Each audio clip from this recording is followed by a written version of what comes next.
Thank you so much, Cindy. It's great to be here. My name is Michelle, as she just mentioned, and we are here to talk about how to retain and grow your own talent. I know we were just talking about this. Jamal, who you'll meet here in a second, is a client of ours, but turned friend. We got to meet for the first time at HR Tech last week in Las Vegas. I understand many of you were there as well. So I think you'll all empathize with me when we talk about how catching up on our emails, we're trying to figure out how to do this work at a conference and then work in reality back at home. And so it's been a juggle this week, but excited to be here today. This is a topic I'm especially, passionate about. It's something that I'm really excited that Learn-In can help Checkr and other companies do, is really focusing on truly the outcomes that we want to drive as learning professionals. And that is really increasing potential, increasing engagement, and increasing things like retention, really developing our own talent in-house instead of needing to go externally, especially when recruiting can be such a challenge and a cost burden. So we'll start with some quick checklist items, and then we'll really get into the depth of the conversation today. I'll start with some introductions and then pass to Jamal. My name is Michelle. I'm calling in from Flagstaff, Arizona. If you're familiar, it's about 2 hours north of Phoenix and south of the Grand Canyon, an awesome mountain town if you have a chance to visit. I'm our VP of Customer Success here at Learn-In. And what that means is pretty self-explanatory. I'm here to make our customers successful. So I engage with our clients, right with during the sales process, but right when they're converting into becoming clients of ours. So we spend a lot of time getting into the weeds and understanding the depth of where they've been in their learning journey, where they are today, and really where they want to go. And how can we help them accomplish, building future ready skills, and really having an engaged workforce together. So here to make customers successful. Jamal, I'll pass to you. And where are you calling in from? Yeah, thanks, Michelle. Again, I'm Jamal Smith. I am a senior learning and development specialist here at Checkr. I am calling in from Austin, Texas. So I would hope to think that everyone is quite familiar with Austin, the state capital here in Texas. Very excited to be here. I have the lovely pleasure of working very closely with Michelle and her team as the program manager for Learn-In internally at Checkr.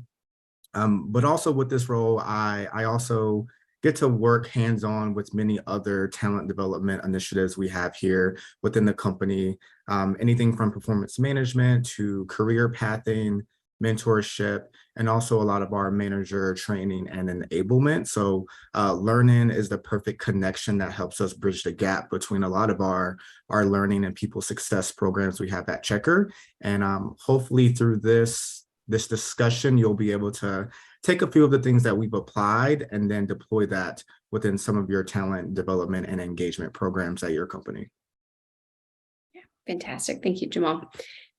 We'll cover 3 things today at a high level, but lots of detail throughout as well.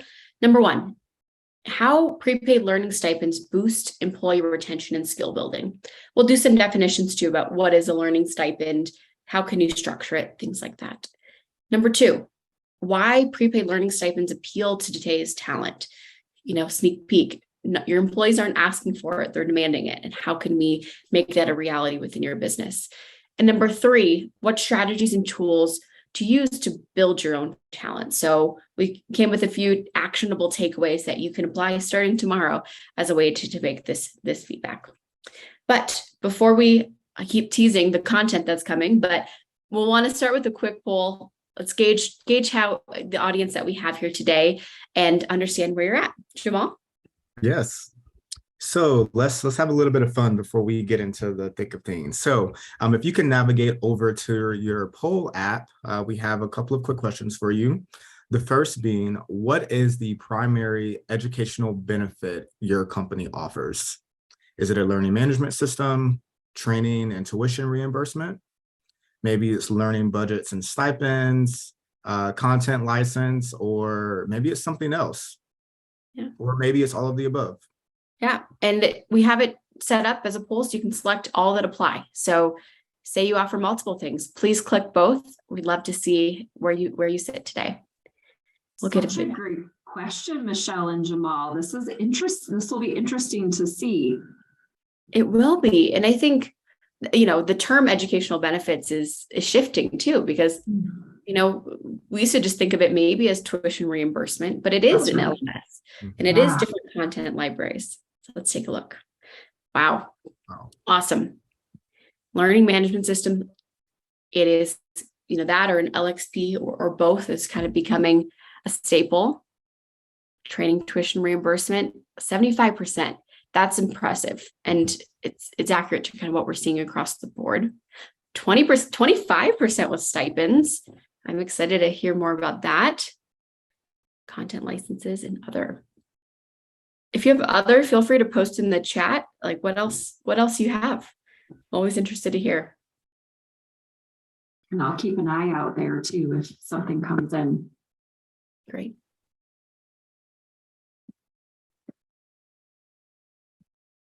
Very exciting. Wow. Go ahead, Jamal. All right. So our second question, do you feel like you've mastered the process and have high learner engagement with the programs and the benefits that you have?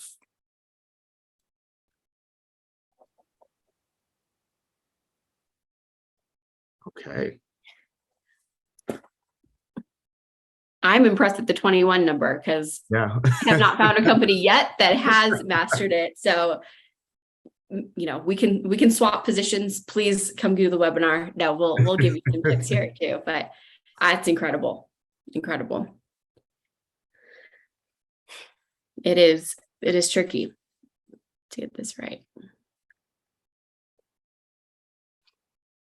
Fantastic.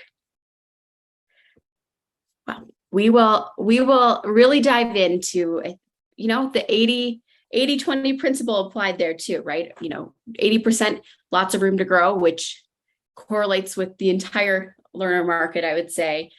Most of us feel that we have room for engagement and building talent, and that's why you're here today. So really appreciate that conversation. So let's dive in, last but not least. Yeah. Yeah, go ahead.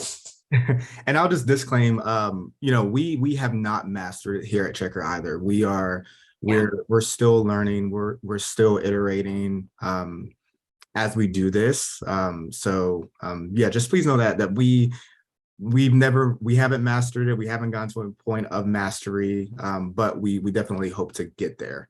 But a little bit about Checkr. Checkr was founded in 2013 to combat the traditional background screening process. Our founders, they found that background checks, they were traditionally designed to screen out candidates as opposed to creating fair opportunities for candidates.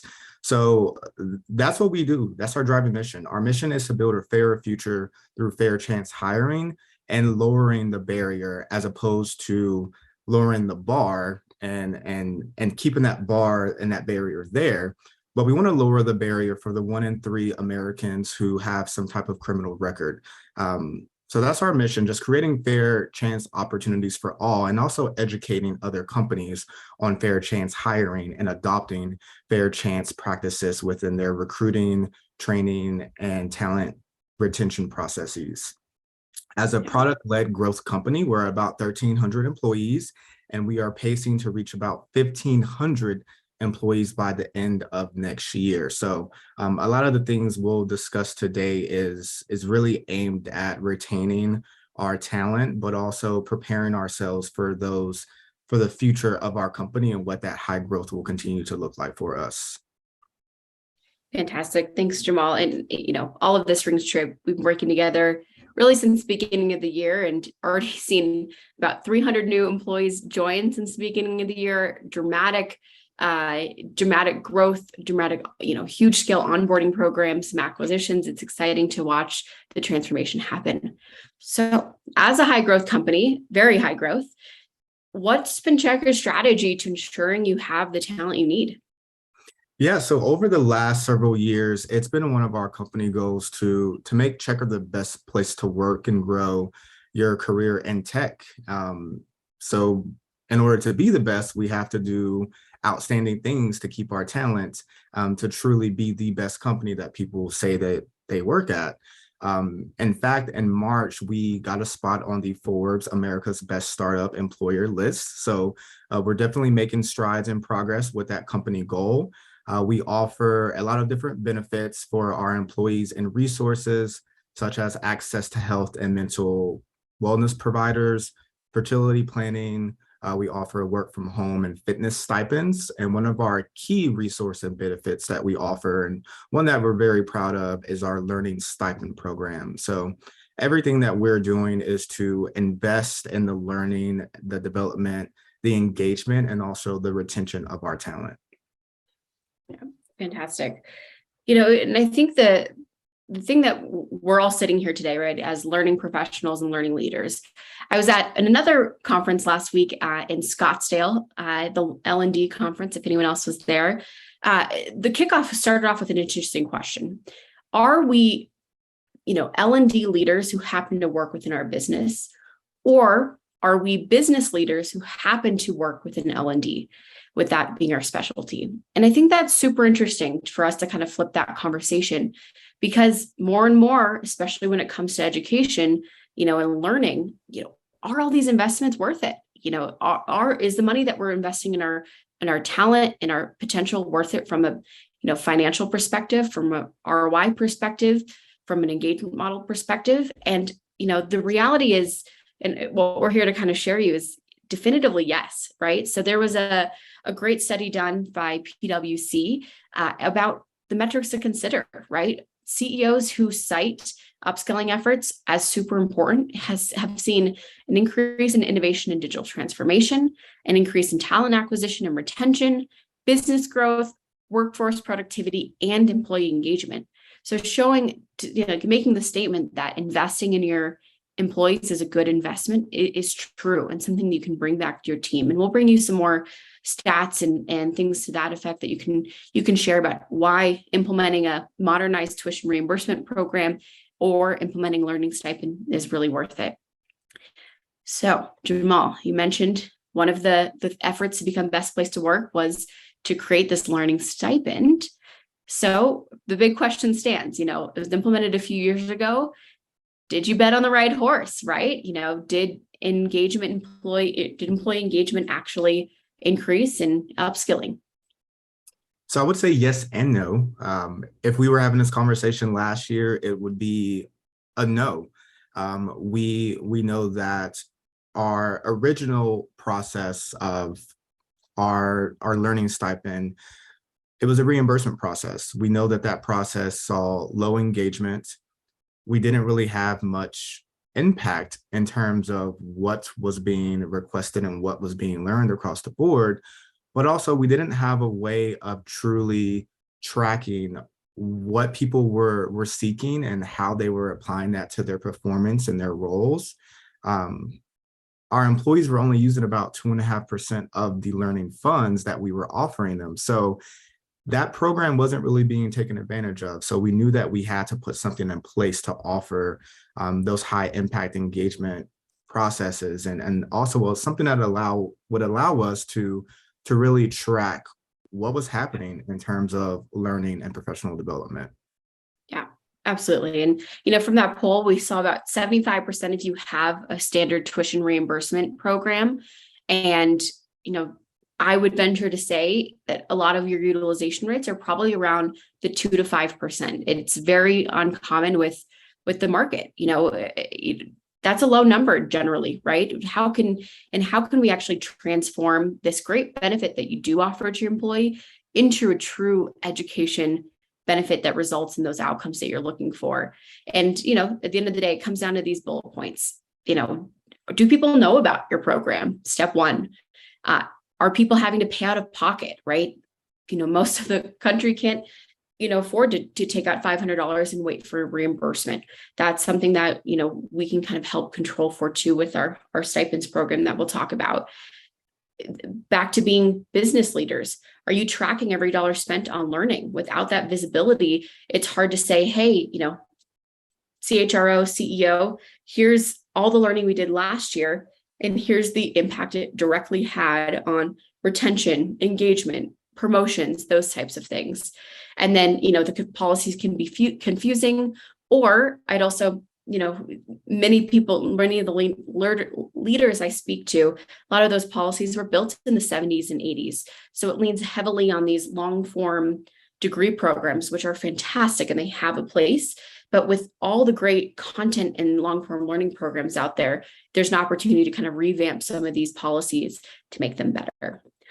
So I'll kind of move ahead, in terms of how you have it set it up today. And just kind of curious, like, what does your stipend look like today? Yeah, so today our stipend, it's always been a very generous stipend. So you might see that $3,000 on your screen and, have a little bit of sticker shock. But for us, we want to be one of the best places to work. So we want to offer the best in class benefits for our employees. So our learning stipend is $3,000 for every employee. Now that is prorated based on what time of the year an employee starts at the company. So it decreases as we go through the year. So that way we're not front loading $3,000 for everybody in the platform. So employees are able to use this stipend. It's preloaded within LearnIn. They're able to use this stipend on anything from conferences, professional association memberships, books, career coaching, certification programs, but also still those collegiate level programs that they would traditionally have sought out and waited on reimbursement for. So I feel like now having this prepaid stipend, it's opened the doorway for other opportunities that people might not have known about. So knowing that we had low engagement, you have $3,000, but sometimes it's not as easy as you think to really seek out those learning opportunities because you just don't know what you don't know until it's sometimes right in front of you. So having this preloaded stipend now allows for people to seek out more opportunities through the marketplace that LearnIn offers.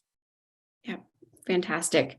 No, I appreciate you showcasing how it was set up, and maybe want to take this moment to just give some definitions, and at least how I've seen in the market how we're talking about learning stipends, tuition assistance, tuition reimbursement, all these things. So how I kind of see this as a some terminology to kind of help set us up before we can get to some of the results that you all saw.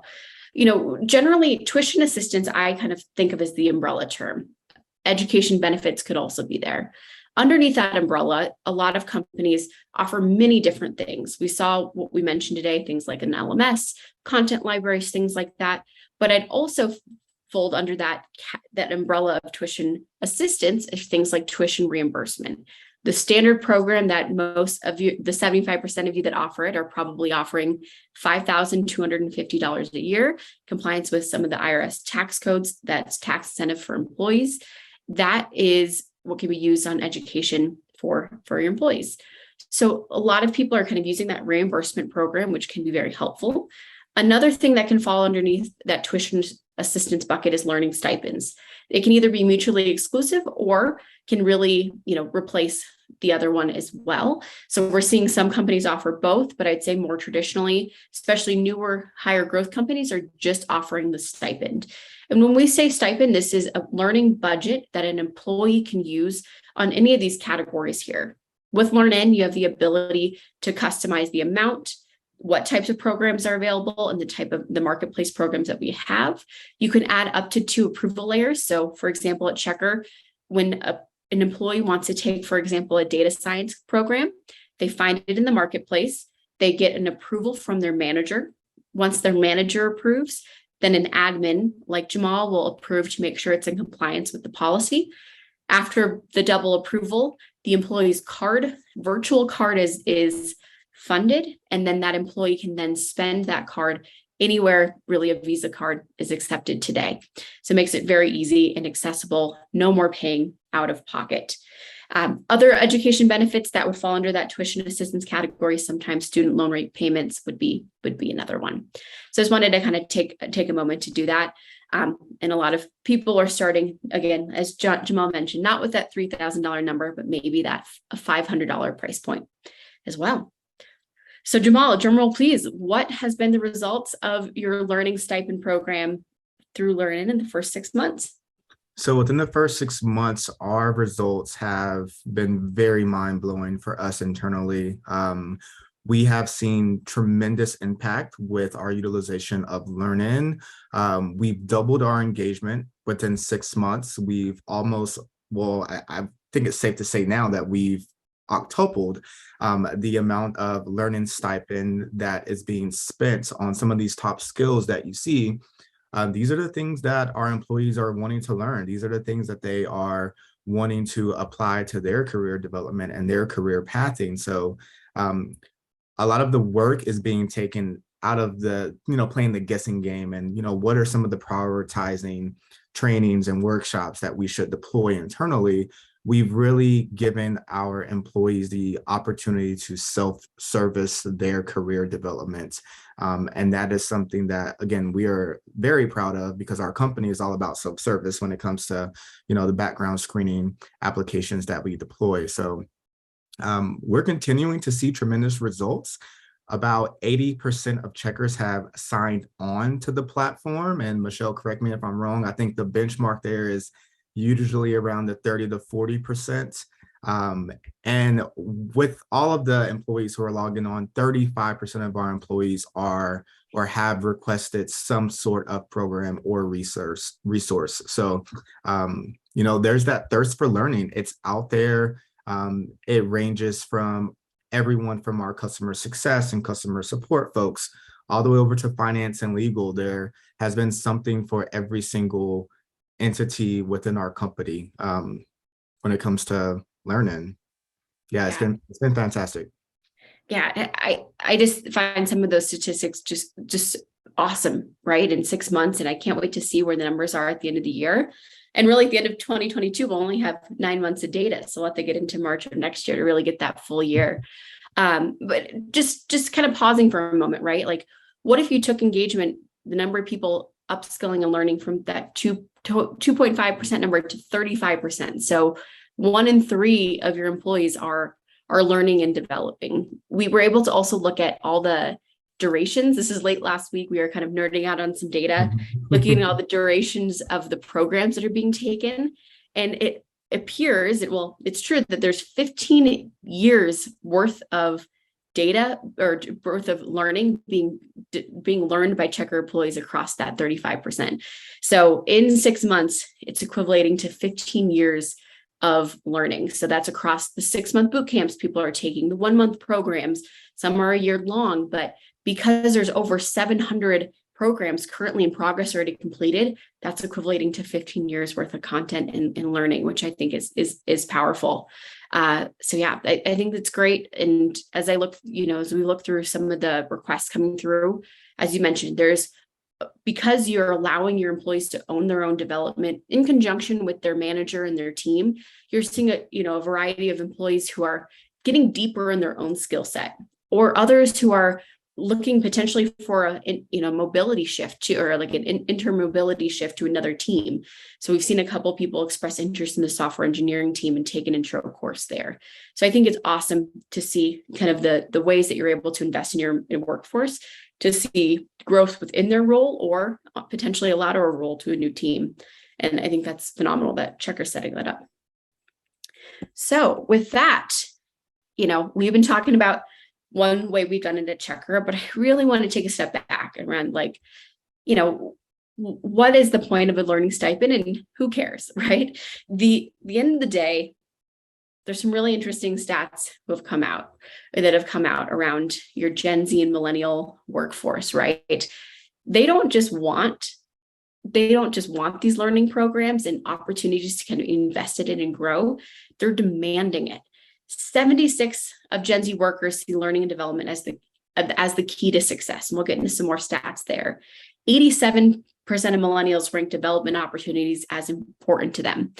I myself am an elder millennial, a very proud one. And this is something that is important for me and something that I choose because I want to see growth. I want to care about my career, my company. It's a job right? It's a job and, meaning. It's a job and impact. And it's a job and growth. So I think that's super exciting to watch that happen and see the interest that this new workforce is looking at. a few things here, and then Jamal, just kind of curious to have you reinforce or to dive in on what you're seeing from the Checkr end. This is a report from McKinsey and Company, right? So being able to talk about why we saw this big people leaving their jobs, and the number one above pay, above kind of leadership was lack of career development and advancement. Like that's the top one. So anyways, and anything you're seeing on your end, Checkr, Jamal? No, I that's spot on. I mean, we see every quarter when we implement our pulse survey, and also at the beginning of the year with our annual engagement survey, people are still wanting those learning and career development opportunities. And we have that now with Learning, but it's something that people still put at the top of their list of priorities. And with our benefits and perks survey, it's something that is named explicitly in the survey. People are happy that we have this program, but also as an elder millennial, it's something that is important to me as well.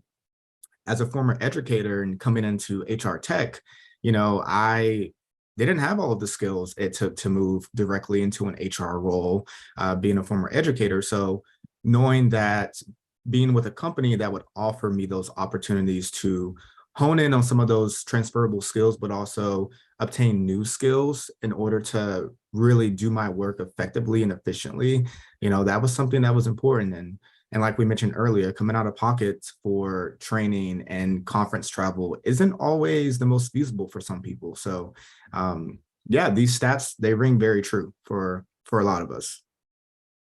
Yeah, couldn't agree more. And I think one of the other things I would just double down here, it really came to light last week in my conversations with heads of learning, just CLOs at that, the first conference I went to is like a company can offer all these great learning benefits and strategies. And it seems like many of you listening today are well on your way to do that. But a lot of it also comes down to that manager level, that manager layer. So one of the things, and we'll talk about this in some of our best practices, is really tapping into your first line managers. Are they, one, aligned to the learning strategy? Two, do they know the learning benefits that you offer?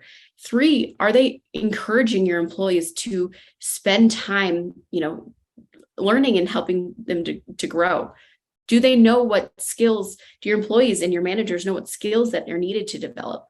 We spend a lot of time after, for example, 360 reviews or annual reviews, whatever you might call them at your company. So being able to understand, hey, here's where you excelled this year, but here's where some gaps that you had. And now here's a learning course, for example, that you could take to make that happen. So I just wanted to kind of add in the manager layer because it's something that, has been important as we think about this. And just a couple more, takeaway stats for you. We actually ran an interesting survey at the bottom there. There's a link if you want to download it, where we interviewed a bunch of and did a poll with a bunch of today's workforce and of Gen Z and millennials, and they ranked things on an order of 1 through 5. And you can see the average rank order for all of these different things. So number 1 was in-house skills development and growth. That was super interesting to, and it aligns back to the research we just showed. They want to give more employees personal learning choices via a budget, right? Again, giving those opportunities and flexibility, right? To allow people to kind of choose their own adventure and giving them more options beyond, just a couple of things, because everyone has a different learning approach that they prefer. Cross training was super relevant for employees, ability to vocalize their strengths and skills to other managers, and to also take a personal interest in career goals. These are all things that Gen Z and millennials are really caring about. Wanted to move ahead to just, the last slide we have here on some stats that you have, right? So by 2030, 75% of your workforce will be Gen Z and millennials. So luckily you have a few years to prepare your learning stipend, right? But just again, there's a reason that it's appealing to this generation. One, it's affordable. Stop paying out of pocket and waiting for reimbursement. This learning stipend really opens up the ability for prepaid cards and allows them to pay through that, but you as leaders have all the confidence that it's being spent in the right place. You can curate the marketplace, which programs they're choosing. So it's a great way to do that. It's inclusive. This is something that we all talk about. We work a lot with DEI leaders as well, and DEI and learning are so interconnected. I actually attended a conference in January where those were the two leaders and they combined the conference intentionally, right? It offers equal upskilling opportunities across the board. And for this generation that's coming on board, it's the most racially and ethnically diverse workforce in working generation that's out there. And then it's personalized, right? Another HR tech buzzword, if you were there, personalization, being able to, when you pull up Google Maps, it knows where you are. Being able to really help make that be unique to that in that one employee. So prepaid learning stipends allow employees to pick courses and boot camps that support their unique career goals. None of us are the same. We all want to kind of choose our path to get there. Jamal, anything that you'd add here that you're seeing from your employees and why they're liking your stipend? Yeah, in terms of our Gen Z and millennial employees, I think, all of this, but also knowing that there's so much information and knowledge out in the world. And, we're so connected by social media and technology nowadays. Growing up in the MySpace era, it wasn't the same, as it is now. And knowing that there are certain things that people can easily go out and obtain, through a quick search on the internet. But those are the things that they will go out and seek without having to pay for it. So again, knowing that, if you have that learning stipend or some type of reimbursement built within your benefits package, it'll be taken advantage of, because again, our Gen Zs and millennials, we're lifelong learners. We can easily access a lot of information, but there are certain things that, we want to spend a little bit more time and resources and money on learning and growing our professional and personal lives and skills. So yeah, I feel like that's something very important to remember. There's so much information out there, but there's only so much people will seek until they have to foot the bill for it, if you will. I love the MySpace era. I mean, that was my first HTML coding I wrote ever. So it got me interested in technology. So I appreciate Tom for that and the MySpace era. So we've come a long way. we've come a long way. Well, awesome. Well, at the end of the day, again, bringing this back to why we're all here as learning leaders, this all means that upskilling programs help grow your own talent. They help attract new talent and keep your current talent engaged. And that's, again, back to the name of our talk, but why we think, revamping and turning your education programs into a true benefit is such an impactful and, dare I say, can be an easy lift, right? Like we were able to implement this new form with Checkr and this new learning stipend in about 45 days. We were able to take it from, scoping what it looks like to actually rolling it out, or we did lunch and learns for the entire company. We saw over 50% of the whole company attend those. So it's really exciting to see that happen. And before we go to the takeaways here, I just want to tease to everyone, the takeaways are our last major slide. So we are going to have plenty of time for questions and answers today, which tends to be my favorite part, really get to the root of what you're wondering. So start thinking about your questions, start posting them as we talk about kind of how you can actually implement this and some of our techniques for you here. So questions, please bring them all. So Jamal, do you want to kick off how you made this a reality? Yeah, so it's been a very fun process as we continue to strive to really shift the way our learning culture is here at Checkr. Now, there obviously is still a little bit of change management taking place, because within the first 6 months, everyone just won't be aware that we have this new process and this old reimbursement process no longer exists. So there is still a little bit of change management that has continued to come along with our work alongside learning. But some of the strategies we're utilizing, we are really depending heavily on our hiring team to continue pushing not just our learning benefit, but all of our benefits to to new hires and as they are out there recruiting, it's something that is listed on all of our job descriptions. It's something that is discussed during the hiring process. So from the gates, we are engaging people in this fun opportunity to continue to grow and advance their career once they come on board through our learning stipend program. It's introduced to new hires during their orientation process. And again, throughout the official onboarding bootcamp that we have at Checkr. Once new hires complete orientation, within an hour or so, they receive an email from me with details about Learn-In, an introduction to the benefit, an introduction to myself, but also direct links to log into Learn-In, and also links to our internal FAQ page that really walks them through the how-tos of navigating Learn-In. We're also continuing to roll out Lunch and Learns. We actually have a couple Lunch and Learns coming up here in the next couple of weeks with Learn-In, but I've also spent a lot of time connecting with functions throughout the company, attending their all hands, listening and engaging with them about what their needs are. How can I continue to help them navigate Learn-In? But also we have a set of recommended courses that the Learn-In team and our managers identified during the launch process. So really iterating on, are those recommended programs still working? Should we rethink what those recommended programs are?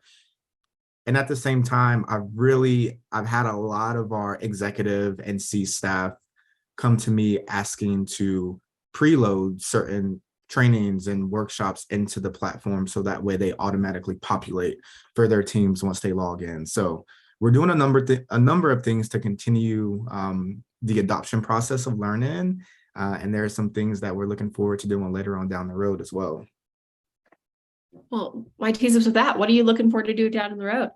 Yeah, so down the road, we are really strategically thinking about the different ways we can connect Learn-In to a lot of our career pathing initiatives that we have coming up. And I mean, literally right before the webinar, I had a meeting with our talent team and one of our HR business partners about what the career leveling process looks like for our recruiters and what are some of the courses in Learn-In that they can go in, select, and complete to help them along that process and that road to promotion. So we'll be doing a lot of that for a lot of our functions throughout the company, but also really spending some time building out the talent academies that Learn-In offers and seeing how we can not only connect that for our functions, but as a global framework within our company. And there are also some opportunities that we'll be taking advantage of for a lot of our interns over the next year and getting them plugged into some of those learning opportunities as well. Yeah, awesome, Jamal.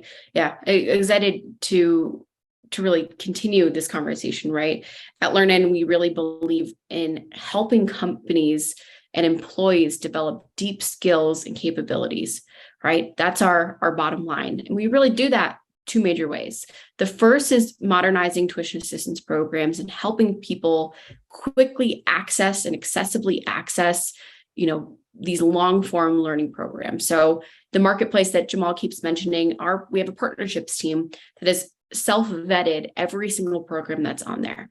They're the ones that you'll find on there, typically longer form, bootcamp style, certificate style, some degree programs in there, coaching programs that are intentionally have depth to them to get you from level 1 to 2, 2 to 3, et cetera, to help, really bridge that gap. The other thing we do is help companies create internal learning academies. So this is an ability for companies to take their large initiatives, like how can you create career pathing for your recruiters? How can you, create people who are interested in engineering, for example? I'm working with a company to build out an agile program. So they believe that agile skills are super critical to the company's success. So we're working on developing a 7-month program through our Learning Academies solution. And Learning Academies allow you to kind of paint the path of what you want employees to accomplish over the span of 1 month to we have a program that's a year long, and all these different categories that incorporate your content. So internal content, external programs like we talked about in the marketplace, events, cohorts, being able to time bound it, add in application projects and assignments, get feedback from one another, and really allows, you to give this journey for employees to get through this deep skill building journey. So anything for deep skill building can be in there. So fantastic. That's kind of, I don't know if you have any closing thoughts before we go to Q&A, Jamal, but, I'll pass to you just to wrap up, and then we can go over to Cindy to answer any questions that we're hearing. Yeah, I would like to, finally highlight how easy it has been to not just deploy learn-in within our benefits package, but also it's a very easy tool for our employees to log in and navigate. And, we really stress that ease of access and that self-service. It is something that has definitely made the experience worthwhile for a lot of employees, and it's not something that they find to be complicated, and it takes a lot of stress off of everyone when it comes to really finding ways to leverage learning and career development. So yeah, I'll definitely plug that. It's one of those easier to use platforms, and I think that if you ever have the opportunity to connect with Michelle and her team, you'll find that to be the case as well. Appreciate Jamal. And we're here really just to showcase kind of the value of learning stipends and how you can set it up. But, absolutely would love to chat with anybody here. So Cindy, any questions that we're hearing? Hi, I'm just going to throw out for the crew out here, our participants. Hey, you all, I know I've been nudging them a little bit there, Michelle. Hey, you heard Michelle, ask your questions. So we'll see if they start to roll in here. But something that was popped up for me that I just thought was interesting, and I don't know what my question is about it, but sure. I work for another client, and we do talk about resources and equity. And so one of your slides, you mentioned you had 3 words up, and I caught it. I was like, oh my gosh, that's so great. But you said affordable, inclusive, and personalized. And when I saw that inclusive, and I took a picture of it because I'm going to send it to them and say, oh my gosh, you guys, this is like innovative way of thinking about how to think about resources for everyone, right? To be equitable. So I don't know what my question is about it, but has that been positive? I guess, have you noticed like it has made more resources available to everyone, no matter their circumstance? Have you noticed? I don't know if that's something that's tracked or. Yeah, Jamal, I'll pass to you first, and then I can kind of give some of the other clients that we're hearing from and some of the takeaways there. Yeah, I think it definitely has. It's made it easier for a lot of folks, yes, but also our company and our mission is to build fair chance opportunities for candidates. But at the internal level, I love learning because it allows us to provide those fair chance opportunities for learning. $3,000 is a lot of money, and in some areas of the country, that doesn't even cover an entire college course. So when you're really thinking about folks who are, maybe they're at the graduate level or they're in those entry level roles, and maybe they're still completing that first degree, that's a lot of money to come out of pocket on top of everything else you have going on in life. So it's definitely made it one of those equitable practices that we carry out throughout our process, and something that I think it's something that has gone a long way for our employees in terms of offering those inclusive opportunities. It's one thing to say that you have a benefit, but it's another thing to really say that everyone is able to take advantage of that benefit. It's so true. Yep. Yeah, I was just going to add another 3 words for you here. So the frank reality is, like, learning is hard, right? If you want to get the basics, it's pretty easy I want to learn about data science, or Yeah. go onto Google. You can see lots of articles, watch lots of YouTube videos, and you can start coming up with your own definition of what data science is. But if you actually want to become a data scientist or even a data analyst, or start that journey, that is hard. It is, it's deep, it's complex. There's different layers of learning that happen. And so it's hard, but there's also all these headwinds that just us as humans face, right? Do we have the time to learn, being one of those things? Do we have the money to learn? And do we have the alignment to learn, right? So money is what we're tackling here. How can we help make it more affordable, take it out of, instead of this reimbursement program? Yep. Time is another thing. And I would use another word here of priority, right? Like, how can it be a prioritization for employees? We actually do have a function that we allow you to connect your Google or Microsoft calendars to learn in, where you can block off time to learn as part of it, which helps prioritize that. But it also comes down from the company. Is this something that is a priority? I mean, if you think about, from an equity perspective, who in your company has time to learn? It's single people who don't have families, who don't have caretakers, who don't have kids, who, don't have other religious commitments. There's all these things that we do outside of work that, take away from our time to learn. And then finally, like around alignment, right? Do I even know what to learn, what skills to learn? Where do I even start? And making sure it's aligned with company goals as well. And I'll add something to that. In the very beginning of our adoption process, I had several managers directly ask me, are employees expected to attend these programs during working hours or on their own time? And my answer was the same every time. As your manager, you have discretion. Yes, you do. But as a company, we would like to offer everyone an opportunity to set time aside throughout their working day to attend learning programs. So, we're not forcing folks to only tend to their career development after working hours. That's not something that we want to promote. So definitely working with managers to help. That's great. Have those conversations and put together those practices of allowing folks to really spend time throughout their day learning. That's great. Thank you I know that was very selfishly just something that I focused on. So thank you, because now what that has done is we've got some questions coming in. Look at that. See, we've inspired. Great conversation. I appreciate you taking it there. Okay. So Nicole, we've got some questions. We will get to what we can. I know we've got some questions coming in. So first question here from Nicole. It's specified to Jamal, but I don't know if, yes, anyways, it can go to Jamal, but Michelle, you might have some backup there. But the question is, what percentage of your company is currently engaged in this initiative? So we have about 35% of our employees have requested a program or a resource. That number might look a little different now, since we've collected more data since the last time we had this conversation. But I would say overall, we know 80% of our employees are engaged somehow because they have logged on to LearnIn. So they know it's there, they know it's out there, and they might just be waiting for the right time to submit that request. So it's definitely something that is continuing to grow in terms of engagement. Awesome. Do you want me to go on to the next? Are we good to go forward? Good to go. Yes. Great. Okay.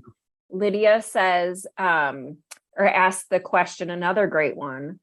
What do you use for benchmarking learning stipend utilization across your organization? Is that something that you can answer? That is a great question. And it's actually something that is on the next step of our roadmap, and really taking the time to look at all of our LearnIn data and compare that against who's being promoted, when are they being promoted, what were some of the key things that led to that promotion, but also looking at our attrition. Have the people that left our company, did their learning and engagement have anything to do with that? Were those folks people who logged into LearnIn? Did they request anything? So there are different benchmarks and metrics that we're going to be taking a look at to really compare and contrast learning to some of the other initiatives we have going on. But Michelle, anything to add what you've all seen with other clients? Yeah, I think, Cindy said at the beginning that learning stipends is kind of this hot bubbling topic, right? So I think some of the benchmarks are still getting established in the market and figuring what that looks like. We tend to have that 30% number is our minimum success criteria, right? Like that means learn-in is working, right? Or your stipend is working. If you have 30% of your workforce is engaging, that's fantastic. And learning, that's way more than you'll see, potentially with some of the content libraries that you might work with. And also, definitely your learning stipend or your tuition assistance program. So, we like to take a look at, hey, 30% is good. Above 50% is great. And then anything above that can really be fantastic. The other cool thing that I think we've done this last couple of weeks, and again, we're really getting into the weeds on some data about what's capable with learn-in. We've actually broken down all of Checkr's cost centers. So we know exactly how many people are in each cost center, and we know the number of unique employees participating in that. So I believe, from this about, to use that 30, percent benchmark, about 70% of your company's cost centers are above that 30% number, which is really exciting, right? And then there's even, there's 5 teams I see. We got of your, big chunk here. We have about 15 to 20% who are above that 50% number too. So we're able to kind of break it down by cost center, and that allows Jamal and I to target different groups that might have low engagement, cool. And we can understand and look at where they're at as well. Yeah, where they're headed. That is so. I with HCI, I thank you both, because with HCI, I teach a people analytics course. And so that's always on my mind. And for the participants in the course, they're always thinking, how do we influence how are we influencing our leaders to do something like this? And a lot of it has to come from what's that return. And so you're really giving some points to be made to help folks if they are looking to go in this direction. So thank you. A couple more questions I think we'll have time to get these in. And thank you all out there. I love these. These are great questions. Cassie is asking, have you seen an increase in retention? Speaking of metrics, have you seen an increase in retention metrics from these efforts? And then you just mentioned it there at the end, Michelle, when you were talking about cost centers, and is there an area that's not utilizing? The second part of the question is, or other improvements in engagement metrics that you would be able to correlate? Yeah, so I think for us, it's still quite early to determine whether or not we're seeing that retention factor come into effect. But it is definitely something that I suspect at the end of the year, whenever we sit down and look at our engagement survey results again, the last survey that was deployed was right after we launched Learn-In. So I suspect that our learning and development factor within our engagement survey will have a drastic uptick because of Learn-In. So that is something that we will know at the end of Q4. But in terms of retention, I think that we're still a little earlier on in the game to know whether or not Learn-In has played part in that.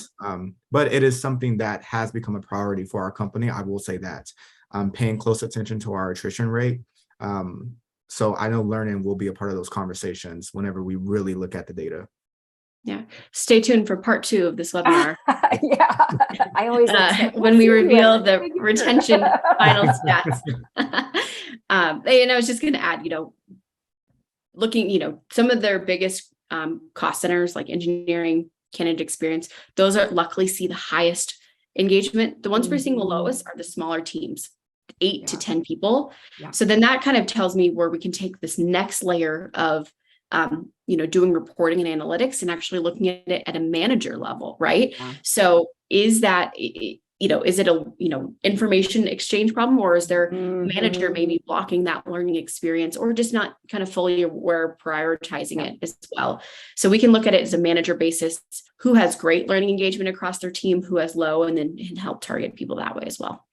That's great. Yeah, those are great. I know. And I'm going to get to this last question, but for like the word, when you all had mentioned it, educating people in the organization, but I'm like, oh yeah, there's change management efforts that have to come through all of this. And it doesn't always trickle down at the same time for every team. Right. And so it's a sustainment. It's also part of that, a sustainment to keep it going. So yeah, I 100% get it.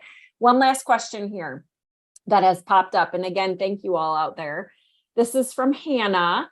Another great one. What are you seeing regarding successful career growth by obtaining a degree versus certificates and or trainings?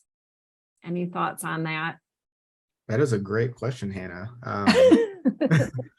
Personally, I mentioned earlier that, I transitioned careers. And for me, having a degree that was specific to one career field, transitioning over into a new career, the certification and the skill building, those opportunities are more important for me right now. And I would think that they're probably at the top of the list for a lot of those transitioning folks. We talk about the great resignation and everyone migrating into different career fields, and we have transitioning teachers.